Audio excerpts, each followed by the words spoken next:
Hello. Meron po akong halaman dito. Ang tawag po dito ay potos.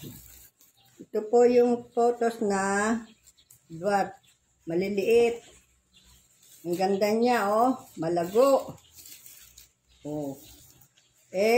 Ano na po, lumalampas na yung kanyang mga baging. Oh, ayan. Ito po ay pwedeng ihang. Ginagawa din po itong hanging plants. Kasi maganda siya. Ang kanyang mga, yung kanyang mga sanga, ito, lumalaylay na.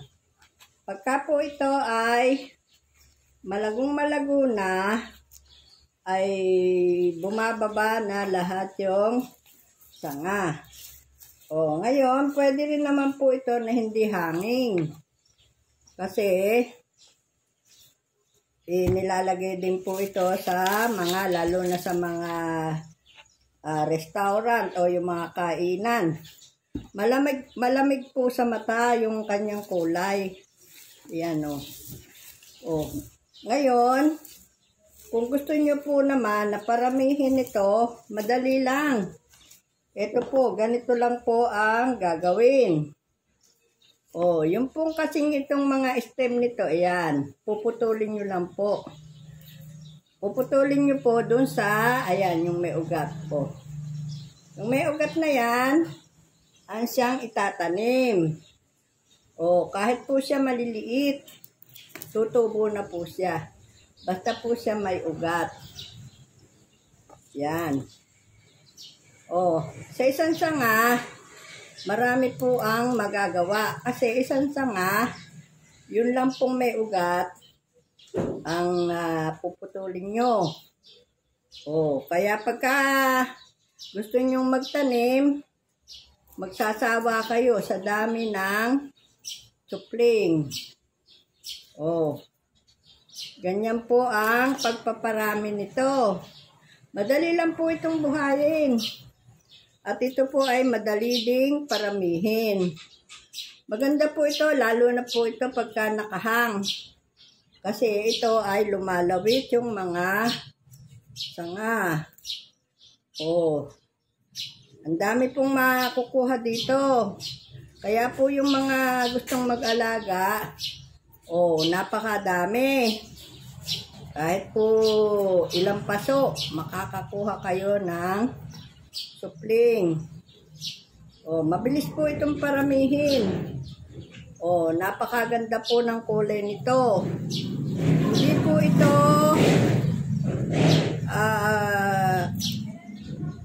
nabubuhay po pala ito sa tubig. Kahit po sa tubig nyo lang ilagay, nabubuhay po ito.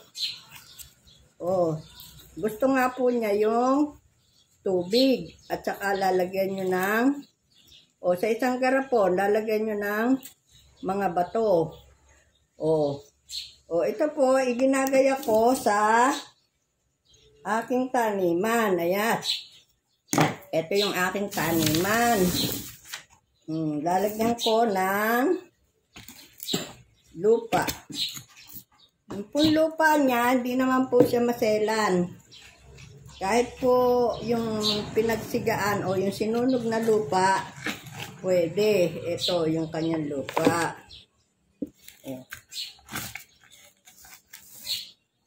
Ganito lang po siya.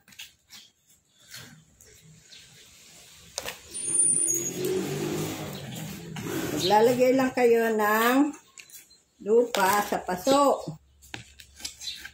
At ilalagay nyo yung mga pinutol na supling.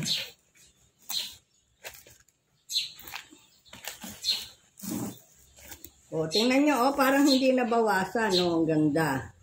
Ang ganda yung kulay niya. Ang ganda. Para siyang hindi nabawasan. Ngayon, ito po yung nakuha ko. Ang dami. Ang dami po niyan. Ang dami. Pwede po itong itanim sa kahit na 3 paso. O 2 paso. Kasi po, mabilis siyang dumami. Yan, mabilis lang siyang dumami. Kinukuha ko lang po yung mga sanga. Oh. Ganyan lang po, oh. Basta may ugat. Yung ugat, tutubo na yon. Di na kailangan ang, oh, ayan, oh. Kahit na isang dahon lang siya, basta siya may ugat. Oh, tutubo na yon. Napakadali lang pong paramihin ito. Ang dali pong paramihin ito. Maganda po ito sa mga kainan. Kasi nakaka-attract po yung kulay nila. Yung kulay niya. Malamig sa mata. Indoor po ito. Indoor. Indoor na halaman. Ganda po siya, oh. Ito po yung photos na, kasi po yung photos, maraming variety. Yung ibang photos, malalaki ang dahon. May maliliit. Ito, yung kasama sa maliliit ang dahon. Dwarf. Hindi siya gumagapang sa mga matataas na puno. Yung iba kasing photos, gumagapang po siya sa matataas na puno. Eh, kung gusto niyo pong magtanim ng ganito, madali lang po. O, paano gagawin nyo? Ayan, maglalagay lang kayo ng lupa.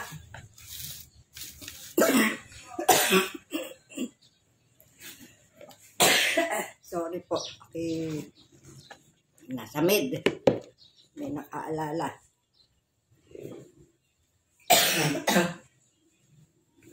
O, ayan po yung ano. Tatanim na po natin.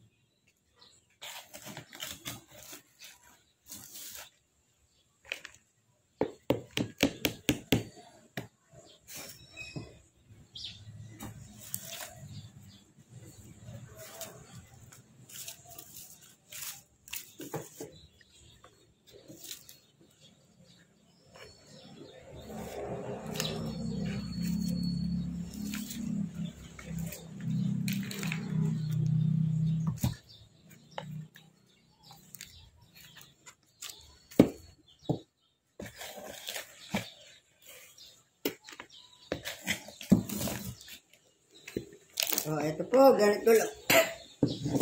Ganito lang siya. Oh, sa susunod po, ang ituturo ko naman sa inyo ay yung ibang halaman. Oh, sige po, marami pong salamat.